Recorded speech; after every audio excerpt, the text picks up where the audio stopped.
നമ്മൾ സിനിമകളിലും ടിവികളിലും ഒക്കെ സ്ഥിരം കാണാറുണ്ട്. കുഴഞ്ഞു വീണ് കഴിഞ്ഞാൽ ചിലർ മുഖത്ത് വെള്ളം തടിക്കുന്നു, ചിലർ കൈയും കാലും ഒഴിയാൻ കൊടുക്കുന്നു, ചിലർ നെഞ്ഞത്തിട്ട് അടിക്കുന്നു. അപ്പോൾ എന്താണ് ഒരാൾ കുഴഞ്ഞു വീണാൽ ചെയ്യേണ്ടത്? അതാണ് നമ്മൾ ഈ വീഡിയോയിലൂടെ നോക്കാൻ ഉദ്ദേശിക്കുന്നത്. ഒരാൾ കുഴഞ്ഞു വീണാൽ അദ്ദേഹത്തിന് വേണ്ട പ്രാഥമിക ശുശ്രൂഷ നൽകുക എന്നുള്ളതായിരിക്കണം നമ്മുടെ മുൻഗണന. എന്തുകൊണ്ട് കുഴഞ്ഞു വീണു എന്നുള്ളത് രണ്ടാമത്തെ കാര്യമാണ്. പല കാരണങ്ങൾ കൊണ്ട് കുഴഞ്ഞു വീഴാം. ഷുഗർ കുറഞ്ഞു പോയതുകൊണ്ട് കുഴഞ്ഞു വീഴാം, അപസ്മാരം കൊണ്ട് കുഴഞ്ഞു വീഴാം, സ്ട്രോക്ക് അല്ലെങ്കിൽ പക്ഷാഘാതം വന്ന് കുഴഞ്ഞു വീഴാം, ആന്തരികമായി രക്തസ്രാവം ഉണ്ടെങ്കിൽ കുഴഞ്ഞു വീഴാം.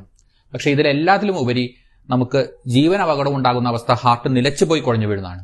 അതുകൊണ്ട് തന്നെ ഒരാൾ കുഴഞ്ഞു വീണ് കിടക്കുന്നത് കണ്ടാൽ അത് ഹാർട്ട് നിലച്ചുപോയി സംഭവിച്ചതാകാമെന്ന് അനുമാനിക്കുകയും അഥവാ കാർഡിയക് അറസ്റ്റ് കാരണം സംഭവിച്ചതാകാമെന്ന് അനുമാനിക്കുകയും അതിന് ഉതകുന്ന രീതിയിലുള്ള പ്രാഥമിക ശുശ്രൂഷ നൽകുകയുമാണ് വേണ്ടത്. ഹാർട്ട് നിന്ന ഒരു കണ്ടീഷനിൽ കുഴഞ്ഞു വീഴുകയാണെങ്കിൽ അയാളെ ജീവൻ നിലനിർത്തുക എന്നുള്ളത് വളരെ ഇമ്പോർട്ടന്റ് ആയിട്ടുള്ള ഒരു കാര്യമാണ്. അതിൽ എന്ത് ചെയ്യാൻ പറ്റും എന്നുള്ളതാണ് ഇപ്പം ഞാൻ പറയാൻ പോകുന്ന കാര്യങ്ങൾ. ഒരാൾ കുഴഞ്ഞു വീണാൽ ആദ്യം നിങ്ങൾ ചെയ്യേണ്ടത് അയാളെ തട്ടി വിളിച്ചു നോക്കുക. കാരണം ഇയാള് നേരത്തെ പറഞ്ഞ മാതിരി BP കുറഞ്ഞോണ്ടോ ഷുഗർ കുറഞ്ഞോണ്ടോ ആയിരിക്കാം വീണത്. അപ്പൊ നിങ്ങൾ തട്ടി വിളിക്കുമ്പോൾ അയാൾ ഒന്ന് ചെറിയ അനക്കം അയാൾക്ക് ഉണ്ടാവാം, അല്ലെങ്കിൽ അയാൾ സംസാരിക്കാം, കണ്ണു തുറക്കാം, ശ്വാസം എടുക്കാം.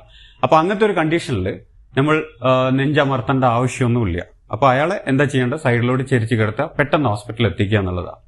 ഇയാൾ ശ്വാസം എടുക്കുന്നില്ല, കൈകാൽ ഇളക്കുന്നില്ല, അങ്ങനത്തെ ഒരു കണ്ടീഷനിലാണെങ്കിൽ ഉടൻ തന്നെ ഹോസ്പിറ്റലിൽ എത്തിക്കാനുള്ള ആംബുലൻസ് അറേഞ്ച് ചെയ്യുക. അങ്ങനത്തെ കാര്യങ്ങൾ ഒരാളെ ഏൽപ്പിക്കുക. എന്നിട്ട് നിങ്ങൾ ചെയ്യേണ്ട കാര്യം എന്താന്ന് വെച്ചാൽ CPR, അതായത് നെഞ്ചിന്റെ മധ്യവശത്തായിട്ട് അമർത്തുക എന്നുള്ള പ്രക്രിയയാണ് ചെയ്യേണ്ടത്. CPR എന്ന് പറയും.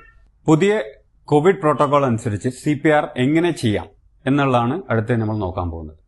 എങ്ങനെയാണ് റെസ്പോൺസ് ചെക്ക് ചെയ്യേണ്ടതെന്ന് ഞാൻ ഇവിടെ കാണിച്ചു തരാം. ഒരാൾ വീണ് കിടക്കുകയാണെങ്കിൽ അയാളുടെ രണ്ട് ചുമലും ശക്തിയായി അടിച്ചുകൊണ്ട് അയാൾ എന്തെങ്കിലും സംസാരിക്കുക. ഒന്നുകിൽ നിങ്ങൾക്ക് പേര് വിളിക്കാം, അതല്ലെങ്കിൽ വേറെ എന്തെങ്കിലും സംസാരിക്കും. ഇതിനെ ടാപ്പ് ആൻഡ് ഷൗട്ട് എന്നാണ് പറയുക. ഇതെങ്ങനെയാണ് ചെയ്യുന്നത് ഞാൻ കാണിച്ചു തരാം.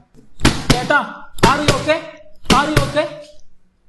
ഈ രീതിയിലാണ് നമ്മൾ അയാളുടെ റെസ്പോൺസ് ചെക്ക് ചെയ്യുന്നത്. രണ്ട് ചുമലും ശക്തിയായി അടിച്ചുകൊണ്ട് നമുക്ക് എന്തെങ്കിലും സംസാരിക്കാം. ഇങ്ങനെ നമ്മൾ അയാളുടെ റെസ്പോൺസ് ചെക്ക് ചെയ്ത് കഴിഞ്ഞിട്ട് റെസ്പോൺസ് ഒന്നും ഇല്ലെങ്കിൽ നിങ്ങൾക്ക് നേരിട്ട് CPR അല്ലെങ്കിൽ കാർഡിയോ പൾമണറി റെസിസ്റ്റേഷൻ തുടങ്ങാവുന്നതാണ്. ആദ്യം തന്നെ എവിടെയാണ് നമ്മൾ CPR കൊടുക്കേണ്ടത്, എങ്ങനെയാണ് കൊടുക്കേണ്ടത് എന്നുള്ളതാണ്. നെഞ്ചിന്റെ മധ്യഭാഗത്ത് ഏതാണ് നമ്മുടെ ഡോമിനന്റ് ഹാൻഡ്, അതിന്റെ ഈ ഭാഗത്തിന് ഹീൽ എന്നാണ് പറയുക. ഈ ഭാഗം മാത്രം അമർത്തിയാൽ മതി. ഇതിന്റെ ആവശ്യമില്ല. ഈ ഡോമിനന്റ് ഹാൻഡ് ഇങ്ങനെ അമർത്തി വെച്ച ശേഷം നമ്മുടെ നോൺ ഡോമിനന്റ് ഹാൻഡ് വെച്ച് വിരലുകൾ ഇതേപോലെ ലോക്ക് ചെയ്ത് വെക്കുക. എവിടെയും ഒരു ജോയിന് ഒരു ബ്രേക്ക് ഉണ്ടാവാൻ പാടില്ല. സാധാരണയായിട്ട് ഇതേപോലെ എഫക്റ്റീവ് അല്ലാതെ കംപ്രസ് ചെയ്ത് കഴിഞ്ഞാൽ നമ്മൾ ചെയ്യുന്നത് കൊണ്ട് ഒരു ഉപകാരം ഉണ്ടാവുന്നില്ല. ഇതേപോലെ സ്ട്രെയിറ്റ് ആയിട്ട് വെച്ചിട്ട് നമ്മുടെ ഹിപ്പിൽ നിന്നുള്ള ഫോഴ്സ് ആണ് നമ്മൾ അവിടെ അപ്ലൈ ചെയ്യുന്നത്. അതല്ലാതെ ഒരിക്കലും നമ്മുടെ കയ്യിലെ ഫോഴ്സ് അല്ല.